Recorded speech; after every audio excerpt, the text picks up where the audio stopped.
Doctor बीना Kaushik, SPC राजकीय महाविद्यालय अजमेर। आज का मेरा टॉपिक है मिन्हाज उस सिराज।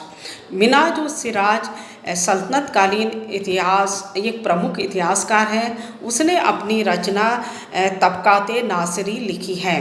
तो ये जो रचना है, इस रचना में उसने इल्तुतमिश और उसके वंशजों के बारे में जानकारी दी है।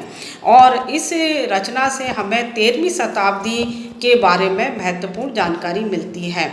प्रारंभिक तुर्ककालीन इतिहास को जानने के लिए ये रचना एक महत्वपूर्ण हमारे पास स्रोत है। उसने इस रचना को इल्तुतमिश के अंतिम पुत्र नासिरुद्दीन महमूद को समर्पित की थी। इसी कारण इस रचना का नाम तबकाते नासिरी पड़ा, जिसमें आदम से लेकर नासिरुद्दीन महमूद तक का इतिहास दिया गया है। मिन्हाज उस सिराज का प्रारंभिक जीवन। मिन्हाज के पिता मोहम्मद गौरी की सेना में काजी के पद पर नियुक्त थे। इस कारण मिन्हाज का बालकाल जो है वो शाही वातावरण में बीता। मुल्तान के सुल्तान नासिरुद्दीन कुबाचा ने मिन्हाज को अपनी सेना में काजी के पद पर नियुक्त किया।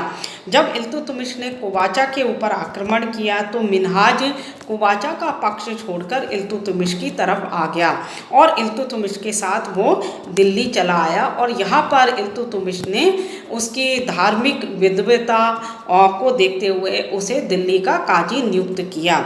इल्तुतमिश के उत्तराधिकारियों के समय भी वो अनेक धार्मिक पदों पर नियुक्त रहा। रजिया के समय भी हम देखें तो उसे मदरसे का कार्य सौंपा गया। बहराम शाह के शासनकाल में उसे दिल्ली का प्रमुख काजी बनाया गया। नासिरुद्दीन महमूद के समय उसे मदरसे का प्रबंधक और दिल्ली का प्रमुख काजी बनाया गया।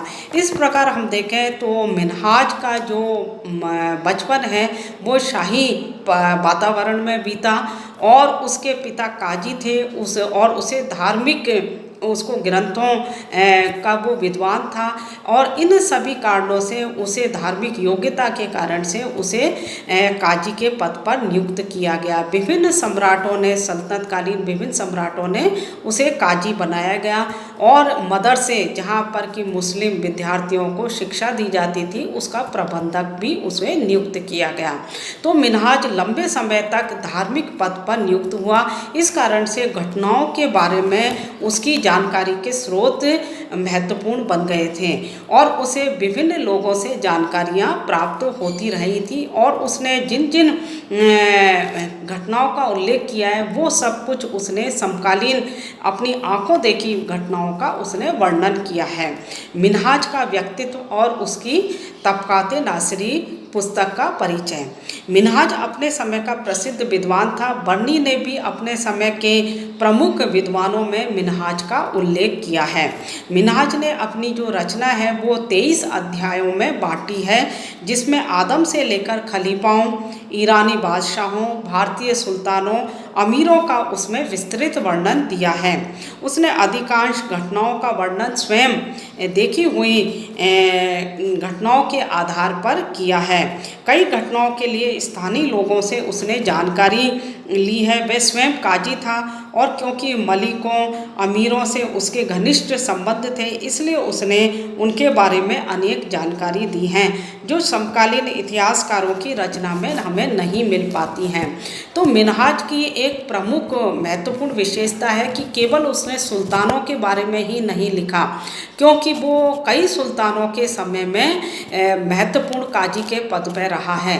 वो हम देखें तो इल्तुतमिश और उसके वंशजों में जो जल्दी सुल्तान बने हैं उन सभी के समय में वो एक धार्मिक पद पर नियुक्त हुआ। और इसके साथ साथ सुल्तानों के साथ साथ हम देखें तो उसने अमीर वर्गों के बारे में भी महत्वपूर्ण जानकारी दी है।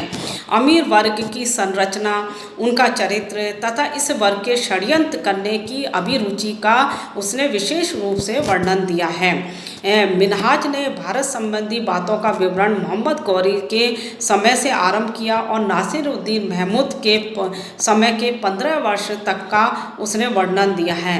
मिन्हाज ने अपने समय के अन्य समकालीन इतिहासकारों जैसे हसन निजामी, फ़ख्र ए मुदबिर आदि की तुलना में इतिहास की अधिक जानकारी दी है। घटनाओं का क्रमबद्ध और तिथिबद्ध लिखकर वह अन्य के मुकाबले अधिक श्रेष्ठ बन गया है। तो मिन्हाज की रचना से हमें उस समय के प्रारंभिक सल्तनतकालीन इतिहास के बारे में जानकारी मिलती है। धन्यवाद।